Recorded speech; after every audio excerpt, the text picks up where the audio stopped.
அனைவருக்கும் வணக்கம். ஜூன் மாதம் 23ஆம் தேதி 2023க்கான ப்ரிலிம்ஸ் பெர்ஸ்பெக்டிவ்ல 5 கொஸ்டின் பார்க்க போகிறோம். First question, which is correct regarding Assam rifles. இப்போ நம்ம ரீசெண்டாக வந்து இந்த குகி மைத்தி பழங்குடியினருக்கு இடையில் வந்து ஒரு மிகப்பெரிய பிரச்சனை இருக்குது, சரிங்களா? ஸோ அந்த இடத்துல வந்து இந்த பழங்குடியின மக்கள் இரு தரப்பினருக்குமே வந்து அஸ்ஸாம் ரைஃபிள்ஸ் வந்து அடிப்படை தேவைகள், சரிங்களா, உணவு பொட்டலங்கள், அதே மாதிரி வந்து தேவையான அடிப்படை பொருட்கள், பெண்களுக்கும் சரி ஆண்களுக்கும் தேவையான பொருட்களை வழங்குவது வந்து இப்போ ரீசெண்டாக நியூஸில் இருந்து, சரிங்களா? ஸோ இப்போ அதை பேஸ் பண்ணி நம்ம இந்த அஸ்ஸாம் ரைஃபிள்ஸ் பற்றி கேட்டிருக்கோம். Which is correct regarding Assam Rifles. It came into force in 1835. Assam Rifles is a central paramilitary force. It is under Central Armed Police ன்னு கொடுத்துருக்குறாங்க. ஸோ இந்த அஸ்ஸாம் ரைஃபிள்ஸ் பற்றி பார்த்துட்டு வரும்பொழுது இந்த ஸ்டேட்மெண்ட் கரெக்டாக இல்லைன்றது கன்ஃபார்மாக தெரிஞ்சிடும், சரிங்களா? ஸோ அஸ்ஸாம் ரைஃபிள்ஸ்னால் என்ன அப்படின்னா, it is a watch dog of the north east, வடகிழக்கு மாநிலங்களுக்கு வந்து ஒரு முக்கிய ஒரு போலீஸ் ஃபோர்ஸ்ன்னு பார்க்கணும். அதே மாதிரி இந்த oldest paramilitary force in the country, இந்தியாவிலேயே ஏற்படுத்தப்பட்ட மிக பழமையான துணை இராணுவம் அப்படின்னா அது வந்து அஸ்ஸாம் ரைஃபிள்ஸ், சரிங்களா? Assam Rifles. So key role, இதனுடைய முக்கிய பங்கு என்ன அப்படின்னா, ஸ்டார்டிங்கில் 1835 ஸ்டார்ட் பண்ணியிருப்பாங்க. இந்த ஸ்டேட்மெண்ட் கரெக்ட், சரிங்களா? 1835 யார் அப்படின்னா பிரிட்டிஷ் பீரியடில் வந்து ஸ்டார்ட் பண்ணியிருப்பாங்க. காரணம் என்ன அப்படின்னா, பிரிட்டிஷருடைய அந்த டீ எஸ்டேட் இருக்கும், சரிங்களா? டீ எஸ்டேட், அவங்களுடைய செட்டில்மெண்ட் இருக்கும், குடியிருப்புகள் இருக்கும். அந்த டீ எஸ்டேட்டில் நிர்வாகிகளாக இருக்கக்கூடிய பிரிட்டிஷ் மக்கள் அவங்களுடைய குடும்பங்களுக்கு வந்து ஒரு ஃபுல் போலீஸ் ப்ரொடெக்ஷன் வந்து கொடுக்கணும் அப்படின்னு. ஏன் அப்படின்னா பழங்குடியின மக்கள் வந்து அந்த இந்த செட்டில்மெண்ட், இந்த பிரிட்டிஷ் செட்டில்மெண்ட்டை வந்து தாக்குறாங்க, அழிக்கிறாங்க, டீ எஸ்டேட்டை வந்து நாசமாக்குறாங்க அப்படின்ற ஒரு பல பிரச்சனைகள் வந்து அந்த காலத்தில் பிரிட்டிஷுக்கு இருந்திருக்கு. ஏன் அப்படின்னா சொந்த நாட்டை வந்து பங்குபடும் பொழுது கண்டிப்பாக எந்த ஒரு அடிப்படை அந்த நாட்டு உரிமை உள்ள அந்த மனிதர் வந்து போராடுவது வழக்கம் தான், சரிங்களா? ஸோ அதிலிருந்து தன்னை பாதுகாத்துக் கொள்வதற்காக பிரிட்டிஷாரால் ஏற்படுத்தப்பட்ட ஒரு துணை இராணுவ படை தான் வந்து இந்த Assam rifles. To primarily protect British tea estates and their settlements against the tribal raids. So இதான் வந்து the Assam Rifles ஓட key point இருக்கு. Then although India has been contributing the United Nations peacekeeping for many years, the addition of the rifle women team of the Assam Rifles adds another social and human dimension to our commitment to the community of nations. இந்தியாவில் உள்ள முக்கியமான சமூகங்களுக்கு இந்த rifle women, அதாவது அஸ்ஸாம் ரைஃபிள்ஸில் இருக்கக்கூடிய இந்த தனியாக இருக்கக்கூடிய இந்த ரைஃபிள் விமன் அந்த கேட்டகரியில் இருக்கிறவங்க என்ன அப்படின்னா சமூகம் மற்றும் மனிதர்களுக்கு தேவையான ஒரு முக்கியத்துவத்தை வந்து இவங்க வந்து இம்பார்ட்டன்ஸ் கொடுக்குறாங்க அப்படின்னு சொல்லி கொடுத்துருக்குறாங்க. ஸோ சென்ட்ரல் ஆர்ம்டு போலீஸ் ஃபோர்ஸ்னால் என்னன்னு தெரியணும். ஏன் நம்ம அதை கேட்டிருக்கோம் அப்படின்னா, ஸோ இது வந்து அஸ்ஸாம் ரைஃபிள்ஸ் வந்து மத்திய அரசின் துணை ராணுவ படை அப்படின்றது நம்ம இதில் பார்க்கும்பொழுதே தெரிஞ்சு போச்சு. தேர்ட் ஸ்டேட்மெண்ட் என்ன அப்படின்னா, சென்ட்ரல் ஆர்ம்டு போலீஸ் கீழே தான் வந்து அஸ்ஸாம் ரைஃபிள்ஸ் இருக்குது அப்படின்னு சொல்லி கொடுத்துருக்காங்க. ஸோ இந்த சென்ட்ரல் ஆர்ம்டு போலீஸ் ஃபோர்ஸ் கீழே என்னென்ன இருக்குது அப்படின்னா, first Assam rifles, then border security force, central industrial security force, Indo Tibetan border police, central reserve police force, national security guard, Sashastra Seema Bal அப்படின்னு சொல்லக்கூடிய இந்த 7, சரிங்களா, 7 போலீஸ் ஃபோர்ஸ் வந்து இந்த சென்ட்ரல் ஆர்ம்டு போலீஸ் ஃபோர்ஸ் கீழே இருக்குது. அப்போது தேர்ட் ஸ்டேட்மெண்ட்டுமே வந்து கரெக்ட் தான், சரிங்களா? அப்போ கிவனில் வந்து ஆல் தி அபவ் வந்து கரெக்ட் அப்படின்றது தெரிஞ்சுக்கணும். ஸோ ரிமைனிங் என்ன கொடுத்துருக்காங்கன்றதை பார்த்துடலாம். Central Armed Police Force works under Ministry of Home Affairs, உள்துறை அமைச்சத்தின் கீழே வந்து இந்த சென்ட்ரல் ஆர்ம்டு போலீஸ் ஃபோர்ஸ் வந்து இருக்குது அப்படின்றத தெரிஞ்சுக்கணும். ஸோ இதுதான் வந்து அந்த அடிப்படை தேவைகளை வழங்கக்கூடிய, இது வந்து அஸ்ஸாம் ரைஃபிள்ஸை சேர்ந்த ஒரு இராணுவ அதிகாரி வந்து இந்த குகி மைத்தேயி பழங்குடியினருக்கு வந்து தேவையான பொருளை வழங்குறாங்க. ஸோ குழந்தைக்கு தேவையான இந்த ஒரு பால் பொருளை வந்து வழங்கக்கூடிய ஒரு நிகழ்வு தான் இந்த இதில் பார்க்குறோம். அஸ்ஸாம் ரைஃபிள்ஸ் தொடர்பான கூற்றுகளில் சரியானது 1835 ஏற்படுத்தப்பட்டது. இது ஒரு மத்திய துணை இராணுவ படையாகும். மத்திய ஆயுத காவல் படையின் கீழ் உள்ளது. ஸோ ஆல் தி அபவ், கீழ் கொடுக்கப்பட்ட அனைத்தும் சரி. Second one, Kalapani area border between எந்த இரு நாடுகளுக்கு இடையே இருக்குது அப்படின்னா India Nepal. So India Nepal பார்க்கும்பொழுது நேபாளோட பிரைம் மினிஸ்டர் வந்து ரீசெண்டாக இந்தியாவிற்கு வந்து அரசுமுறை பயணமாக வந்திருப்பாங்க. ஸோ ரிட்டன் அவங்களுடைய நாட்டுக்கு போயிருக்கும் பொழுது இந்த பயணமானது ஒரு வெற்றிகரமானதாக இருந்திருக்கு அப்படின்னு சொல்லி அவங்களுடைய செய்தி குறிப்பில் வெளியிட்டிருப்பாங்க, சரியா? ஸோ அதை பேஸ் பண்ணி இந்தியாவுக்கும் நேபாளுக்கும் இடையான உறவு எந்தெந்த விதத்தில் இருக்குது அப்படின்றத நம்ம இதில் பார்க்குறோம். ஸோ இந்த காலாபனி ஏரியா அப்படின்றது என்ன அப்படின்னா இந்தியா நேபாளுக்கு இடையில இருக்குது. ஆனால் இதுக்கு இடையில அப்படின்னா ஒரு பிரச்சனை இருக்குது அப்படின்றதான். இந்த பகுதின்றது யாருக்கு சொந்தமானது அப்படின்னு சொல்லிட்டு, the origins of the Kalapani dispute can be traced back to 1816. 1816 வந்து இந்த காலாபனி இஷ்யூ வந்து ஸ்டார்ட் ஆயிடுச்சு.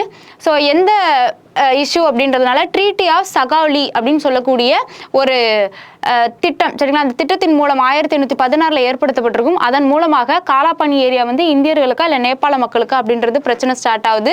So ratifies following the end of Anglo Nepal war. இந்த காலாபானினா என்ன அப்படின்னா, the name Kalapani is derived from the river Kali that flows in the region. அந்த பகுதியில் இந்த காலின் ரிவர் ஓடுது, அதை பேஸ் பண்ணி தான் இந்த பகுதிக்கு காலாபானி அப்படின்னு பேர் வச்சிருக்காங்க.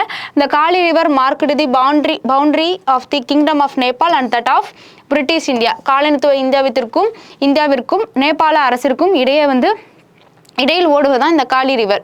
ஸோ இந்த கரண்ட் இஷ்யூ என்ன அப்படின்னா, after 4 days official visit to India, Nepal prime minister Pushpa Kamal Dahal Prashantha அப்படின்னு சொல்லி வர ஷார்ட்டாக வந்து கால் பண்ணுறாங்க. So described as a successful.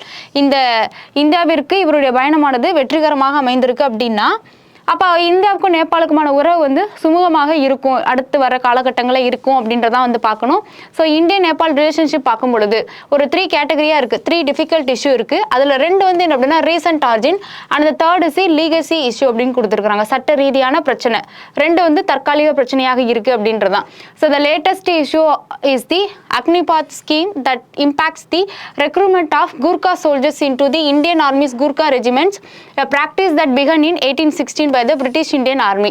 இப்போ இந்த அக்னிபாத் ஸ்கீம் கொண்டு வந்தாங்க. ஸோ இதில் வந்து என்ன அப்படின்னா கூர்கா இளைஞர்களை வந்து எடுக்கக்கூடாது அப்படின்றது ஒரு இஷ்யூ, சரிங்களா? ஸோ அப்போ ஆனால் ஆல்ரெடி இந்தியன் ஆர்மி கூர்கா ரெஜிமெண்ட்டுக்கு கூர்கா சோல்ஜர்ஸ் தான் இருக்கிறாங்க.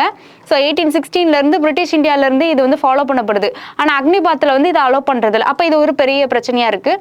செகண்ட் என்ன அப்படின்னா, the second is the Kala Pani boundary issue. the constitutional amendment was pushed through Nepal maps changed unilaterally. என்ன அப்படின்னா, நேபாள் வந்து அந்த நாட்டிற்கான அந்த வரைபடத்தை வெளியிடும் பொழுது இந்த காலாபானியும் சேர்த்து அவங்க எடுத்துக்கிறாங்க.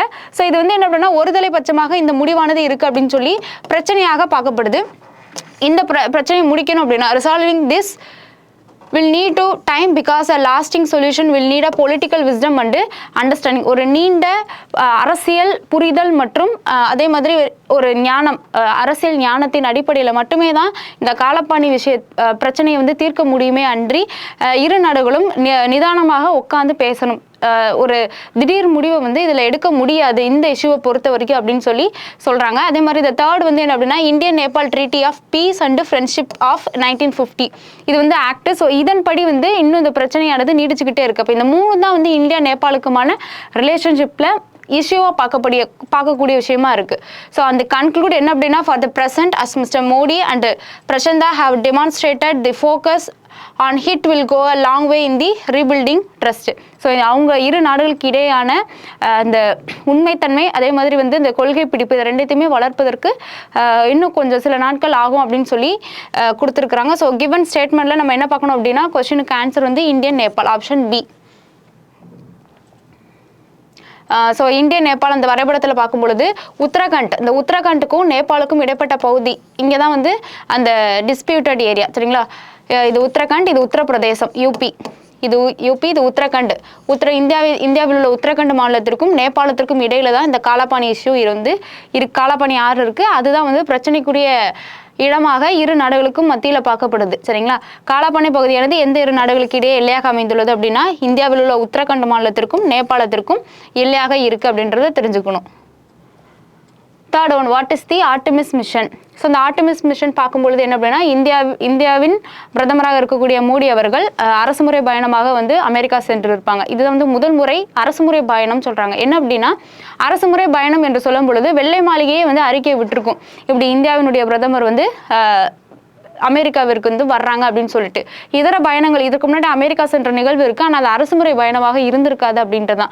அப்போ இந்த அரசுமுறை பயணம் என்பது இரு நாடுகளுக்கும் இடையில வந்து ஒரு மிகப்பெரிய ஒரு நீண்ட உறவை வந்து வெளிக்காட்டும் விதமாகவும், அதே மாதிரி என்ன அப்படின்னா பொருளாதார அடிப்படையில் சில முக்கிய ஒப்பந்தங்கள் போடப்பட்டிருக்கும் அப்படின்றத நம்ம பார்க்கணும்.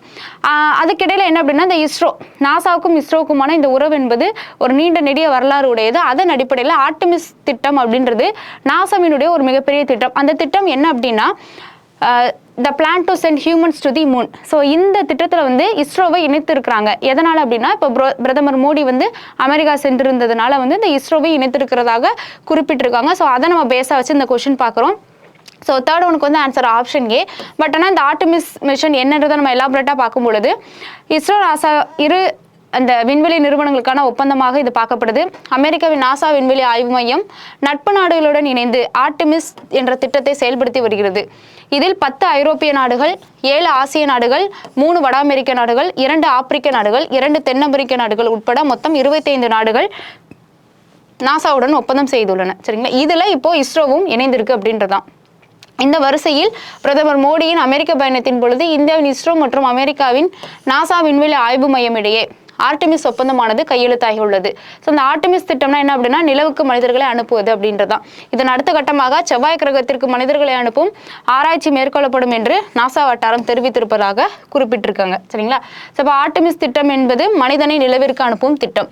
ஸோ இதுதான் வந்து பிரதமர் மோடி அவர்கள் அமெரிக்காவில் வாஷிங்டன் வெள்ளை மாளிகையில் வந்து அங்கே இருக்கக்கூடிய அமெரிக்க பிரசிடென்ட் ஜோ பைடன் அவருடைய மனைவி கில் பைடனை சந்தித்த நிகழ்வை வந்து கொடுத்துருக்காங்க. ஸோ இந்த கொஸ்டினுக்கு answer option A. 4th one, where is located at White House. So இந்த பயணம் பிரதமர் மோடி அவர்களுடைய இந்த அரசுமுறை பயணம். ஸோ அதனால் இந்த கொஸ்டினை பேக்ரவுண்டாக வச்சுருக்கோம். இந்த ஒயிட் ஹவுஸ் வெள்ளை மாளிகைன்றது அமெரிக்காவினுடைய அந்த தலைமையிடமாக பார்க்கப்படுது, நிர்வாகத்தின் தலைமையிடம். ஸோ இந்தியா அமெரிக்கா உறவு. இந்திய பிரதமர் மோடி அமெரிக்க தலைநகர் வாஷிங்டனுக்கு சென்றுள்ளார். வாஷிங்டனில் தான் இந்த ஒயிட் ஹவுஸ் வந்து இருக்குது அப்படின்றதான். ஸோ இந்த வெள்ளை மாளிகை விருந்துன்றது ரொம்ப ரொம்ப இம்பார்ட்டன்ட். சரிங்களா, ஏன்னா ஒரு வளர்ந்த நாடு, மிக முக்கிய சக்தியாக உலக நாடுகளிடையே முன்னணி நாடு அப்படின்னு சொல்லும் பொழுது அமெரிக்கா தான். ஸோ இந்த அமெரிக்காவில் இந்த வெள்ளை மாளிகையில் விருந்து என்பது ரொம்ப ரொம்ப இம்பார்ட்டன்ட். ரொம்ப அரசியல் ரீதியாக பார்க்கும் பொழுது ரொம்ப பெக்யூலர் அப்படின்னு சொல்லலாம். ஏன் அப்படின்னா, இந்த வெள்ளை மாளிகை விருந்தில் வந்து எந்த ஒரு நாட்டு தலைவரையும் அவ்வளோ ஈஸியாக வந்து கூப்பிட்டு விருந்து வச்சிட மாட்டாங்க. அந்த அமெரிக்கா நாட்டிற்கு எந்த நாடு க்ளோஸாக இருக்கோ, க்ளோஸ் ரிலேஷன்ஷிப்பில் இருக்கோ, அந்த நாடுகளுடைய தலைவர்கள் மட்டுமே தான் வெள்ளை மாளிகைக்கு போக முடியும் அப்படின்றதான். இதற்கு முன் வந்து வெள்ளை மாளிகை விருந்தில் கலந்து கொண்ட 2 நாட்டு தலைவர்கள் அப்படின்னு பார்க்கும் பொழுது பிரான்சினுடைய பிரைம் மினிஸ்டர் வந்து கலந்துருப்பாங்க. அதே மாதிரி தென்கொரியா, இந்த 2 நாட்டு தலைவர்கள் மட்டுமே தான் கலந்து கொண்டு இருக்கிறாங்க. இப்போ அதுக்கடுத்து வந்து இந்தியாவை சேர்ந்த பிரதமர் மோடி அவர்கள் இந்த வெள்ளை மாளிகை விருந்தில் வந்து கலந்திருக்காங்க அப்படின்றது மிக முக்கியத்துவம் வாய்ந்தது. அமெரிக்காவின் மிக நெருக்கமான நட்பு நாடுகளின் தலைவர்களுக்கு மட்டுமே அமெரிக்க அரசு சார்பில் வெள்ளை மாளிகையில் விருந்து அளிப்பது வழக்கம் அப்படின்றத நம்ம பார்க்கணும். இதுதான் வெள்ளை மாளிகை. ஸோ வெள்ளை மாளிகை எங்கே அமைந்துள்ளது அப்படின்னா America. 5th one, which country's company supplies engine to Indian made Tejas fighter jet? So இந்த கொஸ்டின் பார்க்குறதுக்கு முன்னாடி சேம் இந்த பிரதமர் மோடி அவர்கள் வந்து அரசுமுறை பயணமாக அமெரிக்கா சென்றிருந்தாங்கன்னு சொல்லி நம்ம பார்த்துக்கிட்டே இருக்கோம். ஸோ அதன் பின்னணியில் பல ஒப்பந்தங்கள் போடப்பட்டிருக்கு. அதில் ஒரு ஒப்பந்தம் என்ன அப்படின்னா, இந்த தேஜஸ் இந்தியாவில் உருவாக்கக்கூடிய தேஜஸ் போர் விமானத்திற்கான இன்ஜின் வந்து அமெரிக்காவில் தான் உற்பத்தி செய்து அதை இங்கே வந்து எக்ஸ்போர்ட் பண்ணி நம்ம அதை பயன்படுத்துகிறோம். ஆனால் இந்த அமெரிக்க நிறுவனம் வந்து என்ன சொல்லியிருக்காங்க அப்படின்னா, நாங்கள் இந்தியாவிலேயே வந்து இந்த இன்ஜினை வந்து நாங்கள் உங்களுக்கு உருவாக்கி தரோம் அப்படின்னு சொல்லியிருக்கிறாங்க. ஸோ அந்த ஒப்பந்தமானது 2 நாடுகளுக்கு இடையும் போடப்பட்டிருக்கு அப்படின்றதான். ஸோ அதை பேஸ் பண்ணி தான் இந்த கொஸ்டின் பார்த்துருக்கோம். இந்தியாவில் தயாரிக்கப்படும் தேஜஸ் போர் விமானங்களுக்கு அமெரிக்காவின் GE ஏரோஸ்பேஸ் நிறுவனம், இந்த நிறுவனம் தான் இன்ஜின் வழங்கி வருகிறது. இதுவரை இந்த இன்ஜின்கள் அமெரிக்காவில் தயாரிக்கப்பட்டு அங்கிருந்து இந்தியாவிற்கு அனுப்பி வைக்கப்படுகின்றன. தற்பொழுது GE ஏரோஸ்பேஸ் நிறுவனத்தின் அதிக திறன் கொண்ட போர் விமான இன்ஜின்களை இந்தியாவிலேயே தயாரிக்க ஒப்பந்தமானது செய்யப்பட்டிருக்கு. தேஜஸ் விமானங்களை இந்துஸ்தான் ஏரோநாட்டிக்ஸ் நிறுவனம் வந்து தயாரித்து வருகிறது என்பது இம்பார்ட்டன்ட். ஸோ F414 ரக இன்ஜின் தேஜஸ் விமானத்தில் பயன்படுத்தப்பட்டு வருது. ஸோ இந்த இன்ஜினை தான் வந்து இவங்க நமக்கு ஏற்படுத்தி தரப்போகிறாங்க. ஸோ அது GEன்றது எந்த நாட்டினுடைய நிறுவனம் அப்படின்னு பார்க்கும்பொழுது அமெரிக்கா. 5th ஒனுக்கு வந்து ஆன்சர் ஆப்ஷன் சி. ஸோ இதான் வந்து தேஜஸ் ஃபைட்டர் ஜெட் அப்படின்றது எந்த நாட்டின் நிறுவனமானது இந்தியாவில் உருவாக்கப்படும் தேஜஸ் போர் விமானத்திற்கு இன்ஜின்களை வழங்கி வருகிறது அப்படின்னா ஆப்ஷன் சி, அமெரிக்கா. ஸோ இப்போ இதான் வந்து 23ஆம் தேதிக்கான ப்ரிலிம்ஸ் பெர்ஸ்பெக்டிவ்ல 5 கொஸ்டின்ஸ். நோட்ஸ் எடுத்து வச்சுக்கோங்க, யூஸ்ஃபுல்லாக இருக்கும். தேங்க்யூ.